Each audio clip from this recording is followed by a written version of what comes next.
حسین جو پیدا مدینے میں ہوا، جس کے گھر کا دروازہ مسجد نبوی کے اندر کھلتا تھا، جو مسجد نبوی کے اندر پرورش پا کے جوان ہوتا ہے اور مدینے کی گلیوں میں کھیلتا رہا، اس حسین ابن علی کے لیے مدینہ چھوڑنا، اور پھر وہ اس بات کا علم اور شعور رکھتے تھے کہ یہ آخری بار حضور کے در پہ حاضری ہے، دوبارہ اس شہر نور میں نہیں آ سکوں گا، تو کیا قیامت ہوگی اور کیا منظر ہوگا۔ محمد بن حنفیہ کے علاوہ خاندان نبوت کے جتنے لوگ تھے ان سب نے شہر مدینہ کو الوداع کہا، اور رات کے موقع میں مدینہ المنورہ کو، مسجد نبوی کو چھوڑ کر کے مکہ کی جانب عازم سفر ہوئے۔ 3 شعبان المعظم کو مکہ المکرمہ پہنچتے ہیں، ادھر کوفیوں کے خطوط آنے شروع ہو جاتے ہیں۔ حضرت امام حسین رضی اللہ تعالیٰ عنہ مسلم بن عقیل رضی اللہ تعالیٰ عنہ کو صورتحال معلوم کرنے کے لیے بھیج دیتے ہیں۔ 40,000 کوفی آپ کے ہاتھ پہ بیعت کر دیتے ہیں۔ ادھر 25 پیدل حج کرنے والے حضرت امام حسین 8 ذی الحج کو احرام باندھتے ہیں، لیکن آپ کو پتہ چلتا ہے کہ حاجیوں کے روپ میں قاتل چھپا دیے گئے، تو آپ اس احرام کو حج کی بجائے عمرے میں بدلتے ہیں اور کوفے کی جانب عازم سفر ہوتے ہیں۔ کائنات والو، ذرا سینے پہ ہاتھ رکھ کے دیکھو کہ یہ کتنا مشکل مرحلہ تھا۔ اس دین کی آبرو کو بچانے کے لیے حضرت امام حسین رضی اللہ تعالیٰ عنہ نے کتنا بڑا قدم اٹھایا۔ آپ کے بہی خواہ، دوست، احباب عبداللہ بن عمر یہ سارے روکتے ہیں، عبداللہ بن عباس کہتے ہیں حضرت نہ جائیے، الکوفی لا یوفی، کوفی کبھی وفا نہیں کرتے، آپ کے والد کو وہاں شہید کیا گیا، لیکن آپ ایک فرض کو نبھانے جا رہے ہیں۔ میرے غم گسارو، میرے مہربانوں، نہ روکو مجھ کو جانے دو، مجھے نانے کے دی کی ڈوبتی کشتی بچانے دو، میں چاہتا ہوں کہ دنیا پر وفا کا نام رہ جائے، میں رہوں نہ رہوں پر عظمت اسلام رہ جائے۔ میں نہیں جاتا تو نبی کے گھر کی آن جاتی ہے، میں نہیں جاتا تو نبی کے گھر کی آن جاتی ہے، تمہارا دین جاتا ہے، میری غیرت ایمان جاتی ہے۔ حضرت امام حسین یہاں سے چلتے ہیں، ابھی راستے میں ہی پہنچتے ہیں کہ یہ خبر آتی ہے کہ کوفے والوں نے بے وفائی کر دی، حضرت مسلم بن عقیل رضی اللہ تعالیٰ عنہ کو شہید کر دیا گیا، نعمان بن بشیر معزول کر دیے گئے، ابن مرجانہ ابن زیاد وہاں متعین کر دیا گیا جو سخت گیر شخص تھا، اور اس نے لوگوں کو ڈرایا، دھمکایا، اور کوفے کے لوگوں کے دل بدل گئے اور وہ بیتیں توڑنے لگے۔ وہ منظر مسجد کوفہ کا کتنا دل گداز تھا، جب امام نماز کے لیے کھڑے ہوئے تو 40,000 لوگ آپ کے پیچھے تھا۔ جب سلام پھیرا اور امام نے دیکھا کہ پیچھے لوگ نہیں ہیں، پھر لوگوں نے اپنے دروازے بھی بند کر لیے۔ رات کی تنہائیاں ہیں اور حضرت مسلم بن عقیل کو کوئی پناہ دینے والا نہیں، لوگوں نے دروازے بند کر لیے کہ کہیں ہمارے گھر میں نہ آ جائیں اور ہم مشقت اور حکومتی تشدد کا شکار نہ ہوں۔ کتنا دردناک لمحہ ہے حضرت مسلم بن عقیل رضی اللہ تعالیٰ عنہ پہ، اور پھر حضرت مسلم بن عقیل بے دردی سے شہید کر دیے جاتے ہیں۔ آپ ابھی راستے میں ہیں، یہ ساری کہانی پہنچتی ہے کہ حضرت مسلم شہید کر دیے گئے اور بے دردی سے شہید کر دیے گئے۔ وہ جنہوں نے خط لکھے تھے کہ ہم آپ کے ساتھ ہیں اور ہم منتظر ہیں، چشم برا ہیں، آپ کے قدموں کی چاپ سننے کے لیے بےتاب ہیں، آج انہوں نے بیتیں توڑ دی، 40,000 کوفی منحرف ہو گئے۔ مسجد کوفہ کا وہ منظر کس قدر روح کو تڑپا دینے والا تھا۔ ہم پچھلے سال عصر اور مغرب کے درمیان جب کوفہ پہنچے تو سورج ڈوبنے کے قریب تھا۔ میں نے اپنی زندگی میں اتنا اداس موسم کہیں نہیں دیکھا جتنا اداس موسم کوفے میں دیکھا، ایسے لگتا تھا جس طرح کوفے کی آب و ہوا آج بھی شرمندہ ہے۔ جو مسلم بن عقیل اور خاندان نبوت کے ساتھ اہل کوفہ نے کیا، حضرت امام حسین رضی اللہ تعالیٰ عنہ کو ان کے بہی خواہوں نے، اعزاء نے، اقربا نے، دوستوں نے، آوان و انصار نے، ساتھیوں نے کہا کہ حضرت حالات یکسر تبدیل ہو گئے، اب ہمیں مراجعت کر جانی چاہیے، واپس پلٹ جانا چاہیے۔ تو حضرت امام حسین کافی سوچ بچار میں رہے، پھر اس کے بعد آپ نے فیصلہ کیا کہ ہم آگے بڑھیں گے۔ دوستوں نے کہا کہ حضرت اگر آپ آگے بڑھیں گے تو ہمیں لگتا ہے کہ وہ آپ کے ساتھ سلوک اچھا نہیں کریں گے اور آپ بچوں کے سامنے پیاس سے شہید کر دیے جائیں گے۔ تو حضرت امام حسین رضی اللہ تعالیٰ عنہ نے وہاں ایک خطبہ ارشاد فرمایا کہ لوگوں، تم جو مجھے بتا رہے ہو مجھے اچھی طرح معلوم ہے، جو تم مجھے منظر پیش کر رہے ہو وہ میری نگاہوں میں ہے، اور جو کچھ ہونے والا ہے چشم تصور وہ منظر دیکھ رہی ہے۔ کیونکہ حضرت امام حسین رضی اللہ تعالیٰ عنہ کی شہادت کی خبر حضرت امام حسین کے پیدا ہوتے ہی خاندان نبوت میں عام تھی۔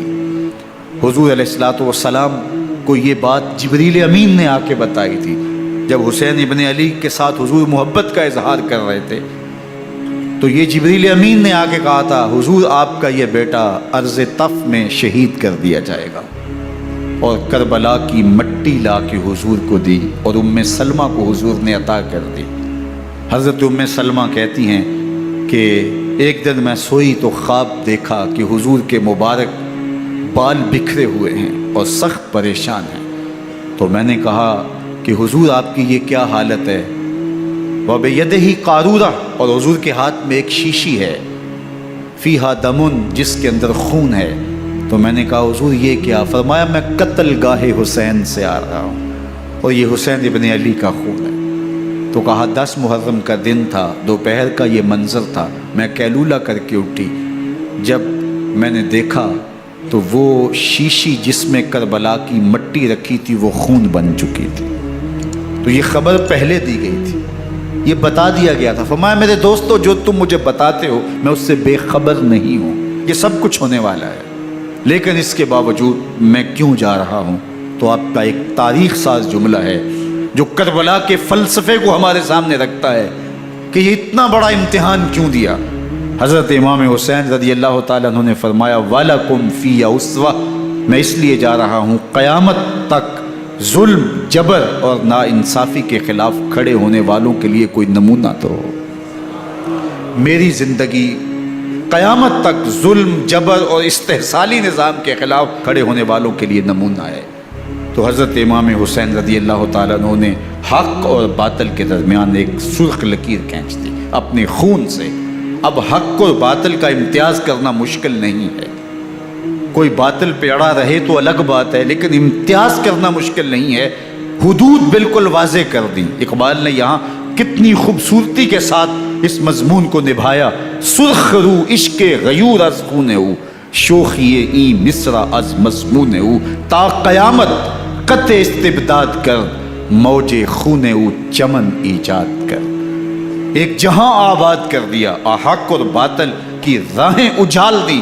اب لوگوں کو یزید کا چہرہ پہچاننے میں دیر نہیں لگتی، وقت کے ہر یزید کا چہرہ آسانی سے پہچانا جا سکتا ہے۔ یہ معرفت زمانے کو کروائی کس نے؟ حسین ابن علی نے کروائی رضی اللہ تعالی عنہ۔ تو حضرت امام حسین نے فرمایا کہ جو میرے ساتھ ہونے والا ہے میں اچھی طرح جانتا ہوں، لیکن میں اس کے باوجود آگے بڑھوں گا۔ پھر بڑھے اور کربلا میں جا کے خیمہ زن ہو گئے۔ 7 محرم کو پانی بند کر دیا گیا۔ پانی بند ہوا تو کھانا بھی میسر نہیں تھا، لیکن ذکر پانی کا ہوتا ہے اس لیے کہ کھانے کے بغیر انسان کئی دن کاٹ لیتا ہے، لیکن پانی کے بغیر گزر نہیں ہوتی۔ تو فرات کی نہر سامنے اپنی موجوں کے ساتھ چمک رہی ہے، لیکن ایک قطرہ آب بھی آل رسول کو نہیں دیا جا رہا۔ کائنات کے اندر ایسے انوکھے امتحان بھی ہوتے ہیں۔ وارثوں ساقی کوثر کے، مالک ہوں حوض کوثر کے، اور بیٹے ہوں ساقی کوثر کے، اور آج ایک بوند پانی کی بھی میسر نہ ہو۔ صبر کا امتحان ہے، عزیمت کا امتحان ہے۔ حضرت امام حسین رضی اللہ تعالیٰ عنہ خیمہ زن ہو گئے۔ 3 دن تک پانی بند رہتا ہے۔ 9 محرم کو رات کی تنہائی میں حملہ آور ہونا چاہتے ہیں، لیکن آپ نے کہا کہ ہمیں اللہ کے حضور عبادت اور ذکر کے لیے وقت دیا جائے۔ ساری رات ذکر میں گزرتی ہے، عبادات میں گزرتی ہے۔ رات کے اندھیرے میں آپ چراغ بجھا دیتے ہیں۔ آوان و انصار کو کہتے ہیں کہ ان کی دشمنی میرے ساتھ ہے، انہیں میرا خون چاہیے، اگر تم رات کی تاریکی میں نکل جاؤ تو میں تم سے کوئی مواخذہ نہیں کروں گا، اور یہ بھی تمہارا پیچھا نہیں کریں گے، اس لیے کہ ان کا مطلوب تم نہیں ہو، ان کا مطلوب میں ہوں۔ جب چراغ جلایا تو کوئی بھی نہیں گیا۔ مسلم بن نوسجہ کھڑے ہو کے کہتے ہیں حضرت اگر ہمارے بدن کو 70 بار کاٹا جائے اور جلایا جائے اور ہواؤں میں اڑا دیا جائے پھر بھی آپ کا ساتھ نہیں چھوڑیں گے۔ 70 سال کے بوڑھے ہیں حبیب بن مظاہر، کہتے ہیں حضرت آپ کو چھوڑ کے جائیں کہاں، آپ کو چھوڑ کے جائیں کہاں؟ کوئی ساتھ چھوڑنے کے لیے تیار نہیں ہے۔ پیاس ہے، سخت گرمی ہے، کربلا کا ماحول ہے، 72 افراد اور خاندان کی خواتین میدان کربلا میں خیمہ زن ہیں۔ دوسری طرف لشکر اعداء اشقیا 22,000 کی تعداد میں مقابلے میں، ایک روایت 30,000 کی ہے۔ ان صرف 72 پیاسے لوگوں کے لیے اتنے لوگوں کو جمع کرنے کا مقصد خوف زدہ کرنا تھا۔ شرط ہے کہ یزید کی بیعت کر لیں، محاصرے توڑ دیں گے، پانی دستیاب ہوگا، اعزاز و اکرام سے نوازا جائے گا، خزانوں کے منہ کھول دیے جائیں گے۔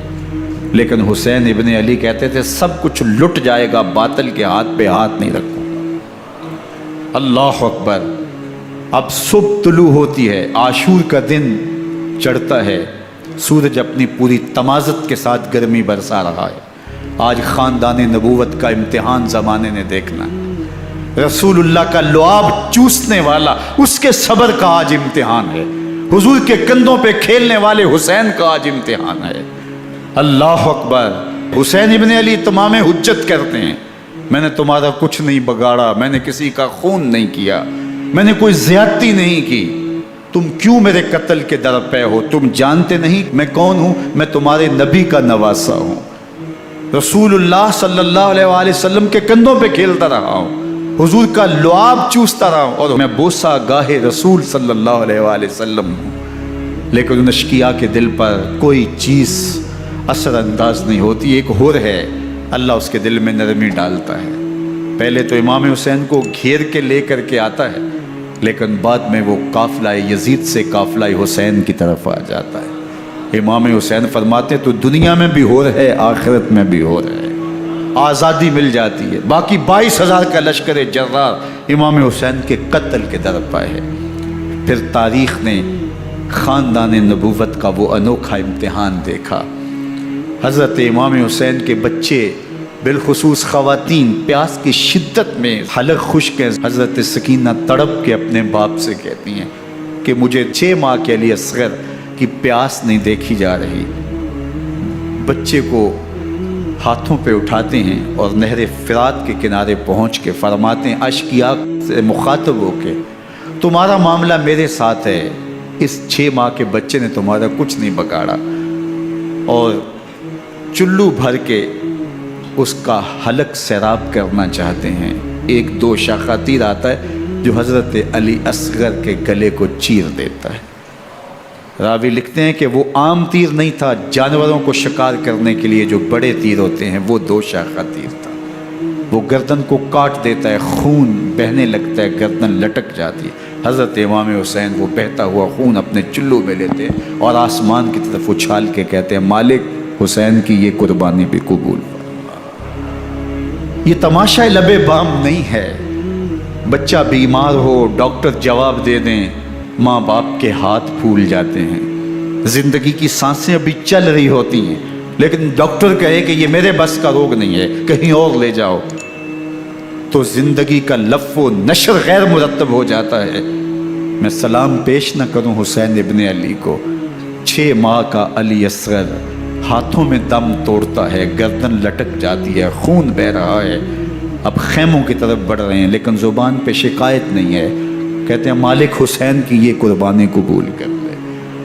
اب خیموں کی طرف آنا، شہر بانو، ام رباب، سیدہ زینب، حضرت سکینہ سلام اللہ علیہا کا سامنا کوئی آسان کام نہیں تھا، لیکن حسین ابن علی آتے ہیں، شہزادے کو یہاں خیموں کے قریب رکھ کے کہتے ہیں کہ یہ حوض کوثر سے سیراب ہو گیا ہے۔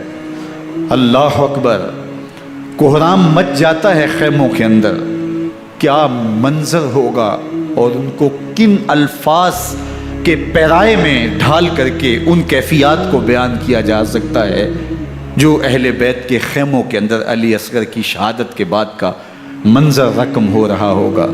اللہ اکبر، ادھر اشکیا آوازیں دے رہے ہیں، مبارزت کے لیے پکار رہے ہیں۔ زمانے نے پھر وہ منظر بھی دیکھا کہ جوان بیٹے کو 18 سال کی کمائی حضرت امام حسین میدان عمل میں بھیج رہے ہیں۔ وہ علی اکبر جو حسین کا نور نظر ہے، آنکھوں کا قرار ہے، دل کی تسکین ہے۔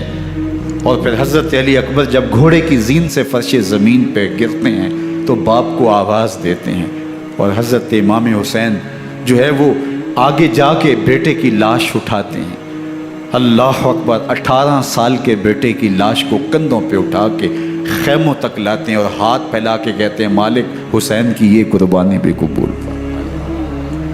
کبھی قاسم بن حسن کی لاش اٹھا کے لاتے ہیں، کبھی اون و محمد کی لاشیں اٹھا کے لاتے ہیں، بھتیجوں کی، بھانجوں کی، بھائی عباس کے کٹے ہوئے بازو اور زخموں سے چھدا ہوا لاشا۔ کیا کیا قیامتیں تھیں جو اس کربلا کے ایک میدان کے اندر نہیں توڑی گئیں۔ حضرت امام حسین پر دکھ پہ دکھ، تکلیفوں پہ تکلیفیں۔ اب 71 لاشیں اٹھا کے خیموں تک پہنچا چکے، اور ادھر مبارزت کی دعوت دی جا رہی، آؤ میدان عمل میں آؤ، اب دیر کیوں کر رہے ہو۔ رسول اللہ کا حرم، رسول اللہ کی شہزادیاں جو نازوں میں پلی تھی، وہ کلیاں جو شبنم کا بوجھ بھی گوارا نہیں کر سکتی تھی، آج مصیبتوں کے پہاڑ ٹوٹ گئے۔ حضرت امام حسین کبھی شہربانوں کو، کبھی ام رباب کو دلاسا دیتے ہیں، کبھی حضرت زینب کو کہتے ہیں۔ حضرت زینب کربلا کے اس میدان کے اندر بڑے حوصلے کے ساتھ اپنے بھائی کے ساتھ کھڑی رہی، اپنے 2 بیٹے راہ خدا میں پیش کیے، ان کی لاشیں وصول کی، لیکن زینب جس جرأت کے ساتھ، جس پامردی کے ساتھ اس سارے منظر کو حوصلے کے ساتھ سہتی رہی، وہ یقیناً حوصلہ سیدہ زینب سلام اللہ علیہا کا ہی ہے۔ لیکن یہ وہ منظر تھا کہ زینب کا دل بھی ڈول گیا جب حسین ابن علی گھوڑے پہ بیٹھنے لگے، اور ان کو گھوڑے میں بٹھانے والا کوئی نہیں تھا، اور جو بھی سوار جاتا پھر واپس اس کی لاش ہی آتی اور حسین ابن علی لے کے آتے۔ آج حسین ابن علی جا رہے ہیں، زندگی کا سارا سرمایہ لٹ رہا ہے، حضرت زینب سلام اللہ علیہا سنبھل نہیں رہی۔ حضرت امام رضی اللہ تعالیٰ عنہ اٹھے اور آپ نے حضرت زینب کو صبر کی تلقین کی اور کہا کہ صبر ہی بہترین ذریعہ ہے اور اللہ کی قربت کا ایک بہترین سبب ہے، اور ان کو صبر کی تلقین کرتے ہوئے فرمایا کہ میرے بعد تم نے اس ذمہ داری کو سنبھالنا ہے، اور ان مخدرات اسلام کی، ان شہزادیوں کے پردے کی تم نے حفاظت کرنی ہے۔ اور پھر گھوڑے کی زین کس کے امام حسین لشکر اشکیا کی طرف بڑھتے ہیں۔ اب خیموں سے سسکیوں کی آواز آ رہی ہے، ان کا سردار، ان کا تاجدار آج سب کو چھوڑ کے کربلا کے میدان کی طرف بڑھ رہا ہے۔ جرم کیا کیا، قصور کیا کیا، اس نے کیا زیادتی کی کہ آج نیزوں اور انیوں کے مقابلے میں 22,000 کا لشکر حضرت امام حسین پہ ٹوٹ پڑتا ہے۔ آپ پھر اتمام حجت کرتے ہیں، میں نے کسی کو قتل نہیں کیا، خون ناحق نہیں بہایا، میرے خون کے درپے کیوں ہو، اپنی آخرت کیوں برباد کرتے ہو، تم جانتے نہیں میں کون ہوں، میں تمہارے نبی کا نواسا ہوں۔ لیکن ابن زیاد کہتا ہے مقابلے میں آؤ۔ پھر حضرت امام حسین رضی اللہ تعالیٰ عنہ مقابلے میں آتے ہیں، اور جب گھوڑے کو ایڑ لگا کے دشمن اشقیاء پہ ٹوٹتے ہیں تو پھر ایسا منظر ہوتا ہے کہ وہ بھیڑ بکریوں کی طرح آگے بھاگتے ہیں۔ 71 زخم کلیجے پہ لیے شجاعت کا یہ پیکر جب میدان میں آتا ہے، آواز آتی، یہ کون ذی وقار ہے، بلا کا شاہ سوار ہے، لباس ہے پھٹا ہوا غبار سے اٹا ہوا، تمام جسم نازنی چدا ہوا کٹا ہوا، یہ نبی کا نور عین ہے، یہ بال یقین حسین ہے، یہ حسین ابن علی ہے رضی اللہ تعالیٰ عنہ۔ پھر چاند بادلوں میں گھر جاتا ہے، شامی ہنڈے تیر برساتے ہیں، تلواروں سے آپ کے بدن پر ضربیں لگاتے ہیں اور نیزوں سے آپ کے بدن کو پرو دیتے ہیں۔ جب آپ کا پیراہن بعد میں اتارا گیا تو آپ کے پیراہن میں 122 سوراخ تیروں کے تھے، 33 زخم تلواروں کے اور 34 گھاؤ نیزوں کے تھے۔ جب گھوڑے کی زین سے فرش زمین پر آئے، بدن چھلنی تھا، زخم زخم سے خون بہ رہا تھا، 3 دن کا پیاسا حسین، اللہ اکبر، بدن زخموں سے چور، 71 لاشیں کلیجے پہ لیے، مخدرات اسلام کے پردے کا خیال دل میں الگ ہے، لیکن گھوڑے کی زین سے جب فرش زمین پہ امام حسین آتے ہیں، زبان پہ ہائے نہیں، نالا و شیون نہیں، چیخ و پکار نہیں، آتے ہی پیشانی سجدے میں رکھتے ہیں اور پکارتے ہیں اللہم ردن بقضائک وصبرن علی بلائک تسلیما لامرک سبحان ربی الاعلی۔ مالک گھر لٹا کے، بچے لٹا کے، خاندان سب کچھ قربان کر کے، اپنے بدن کو زخموں سے چھلنی کروا کے، تیروں اور نیزوں کی انیوں سے اپنے آپ کو زخمی کروا کے، تیرے حضور سر جھکا کے یہ اقرار کرتا ہوں کہ حسین تیری تقدیر پہ راضی ہے، مالک تو بھی بتا، تو بھی حسین پہ راضی ہوا ہے کہ نہیں ہوا۔ آواز آ رہی ہے، اس پیاسے پر علی شیر خدا کو ناز ہے، اس نواسے پر محمد مصطفیٰ کو ناز ہے۔ اوروں نے بھی سجدے کیے پر اس کا عجب انداز ہے، اس نے وہ سجدہ کیا جس پر خدا کو ناز ہے۔ حسین ابن علی رضی اللہ تعالیٰ عنہ کا سر انور دستے قاتل نے تب کاٹا جب وہ سجدے میں جھکا ہوا تھا۔ یزید نے کہا میں بیعت لوں گا، امام حسین نے کہا کبھی بھی نہیں دوں گا، یہ سر کٹ سکتا ہے جھک نہیں سکتا۔ سر کاٹ کے نیزے کی نوک پہ چڑھا دیا گیا اور یہ اس بات کا اعلان تھا کہ ہم جیت گئے اور حسینی ہار گئے، اور لشکر یزید میں غوغا مچ گیا، نقارے بجنے لگے کہ ہم جیت گئے، دیکھو امام حسین شہید کر دیے گئے، اور سر کاٹ کے نیزے کی نوک پہ چڑھایا گیا۔ لیکن لشکر یزید سے یہ آواز آئی، یہ کیسا سر ہے جو کٹ کے بھی سر بلندی ہے، کٹ گیا ہے پھر بھی اونچا ہے، اللہ اکبر، یہ سر سجدے میں کٹا ہے، رب کے حضور عبادت کی حالت میں کٹا ہے، حسین آج بھی سجدے میں ہے، اللہ اکبر، حسین آج بھی سجدے میں ہے، بلکہ کٹے ہوئے سر کا رخ زمین کی جانب تھا اور کٹی گردن آسمان کی طرف، یوں نیزے پہ پرویا گیا، اللہ اکبر۔ ایک شاعر نے نقشہ کھینچا، بآنکھ سر نیزے پہ اور سوئے زمیں ہے روح، یعنی سجدہ ثانی کی ہے آرزو۔ رکعت کے 2 سجدے ہوتے ہیں، ابھی ایک سجدہ ہوا تھا کہ دست قاتل نے سر کاٹ دیا، کہا حسین کی پیشانی میں دوسرے سجدے کی تمنا مچل رہی۔ یہ تھا حسین ابن علی کا سجدہ، ساری زندگی رب کے حضور سجدہ قضا نہیں ہونے دیا۔ آج پانی نہیں ہے، اللہ اکبر، آج تیمم کر لیتے ہیں، آج اپنے خون کو اوڑھ کر کے حسین نے اپنی پیشانی اپنے مالک کے حضور جھکا کر کے عظیمت کی وہ انوکھی داستان رقم کر دی کہ صدیاں گزرنے کے باوجود بھی ان کی یادوں کے چراغ روشن ہیں۔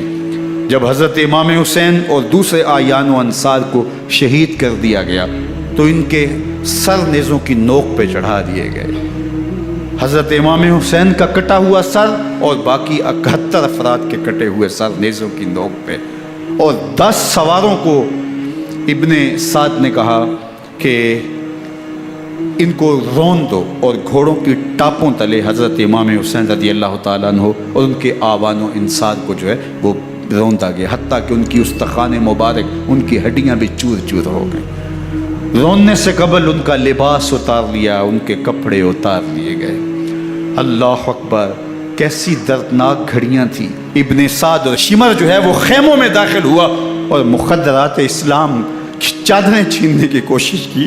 حضرت زینب سلام اللہ علیہ نے مخاطب ہو کے کہا ہمارے چہرے کے رکھوالے چلے گئے ہیں، ظالم تو خیال نہیں کرتا ہم رسول اللہ کی بیٹیاں ہیں۔